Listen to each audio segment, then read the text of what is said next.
வீட்டில் இட்லி மாவு இருந்துச்சுன்னா இந்த மாதிரி ஒரு டைம் ட்ரை பண்ணி பாருங்கள். இப்போ கடாயில் கொஞ்சமாக எண்ணெய் விட்டுட்டு பொடியாக கட் பண்ண வெங்காயம், பச்சை மிளகாய், கருவேப்பிலை தழை வந்து சேர்த்துக்கலாம். கூடவே ஒரு ஸ்பூன் இஞ்சி பூண்டு பேஸ்ட்டு சேர்த்துட்டு வெங்காயம் வதங்கினதுக்கப்புறமா மசாலா வந்து சேர்த்துக்கலாம். கரம் மசாலா, மிளகாய்த்தூள், ஜீரகத்தூள், மஞ்சத்தூள், உப்பு தேவையான அளவு வந்து சேர்த்துட்டு வேக வச்சுருந்த உருளைக்கிழங்கு ஒன்றும் பாதியமாக வந்துட்டு மசிச்சுட்டு சேர்த்துக்கோங்க. கடைசியாக வந்து கொஞ்சமாக கொத்தமல்லி தழை வந்து சேர்த்துக்கலாம். இப்போ வந்துட்டு மசாலா வந்து ரெடி ஆகிடுச்சு. இப்போ இங்கே வந்துட்டு பணியாரக்கல்லில் எண்ணெயோ நெய்யோ வந்துட்டு விட்டுக்கோங்க. நான் எண்ணெய் வந்து சேர்த்துருக்கேன். இதில் இப்போ வந்துட்டு இட்லி மாவை கொஞ்சமாக வந்து சேர்த்துட்டு நம்ம ரெடி பண்ணி வச்சுருக்க மசாலாவை இந்த மாதிரி குட்டி குட்டி பால்ஸாக வந்துட்டு நம்ம உள்ளே வச்சுட்டு மேலேயும் வந்து இட்லி மாவு வந்து சேர்த்துட்டு அதுக்கு மேலே எண்ணெயோ நெய்யோ வந்து சேர்த்து மூடி போட்டு நல்லா 2 பக்கமும் வேக விட்டு எடுத்திங்கன்னா நல்லா டேஸ்டான மசாலா பணியாரம் வந்துட்டு சூப்பராக ரெடி ஆகிடுச்சு.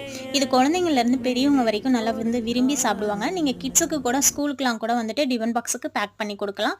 கண்டிப்பாக நீங்களும் ட்ரை பண்ணி பாருங்கள்.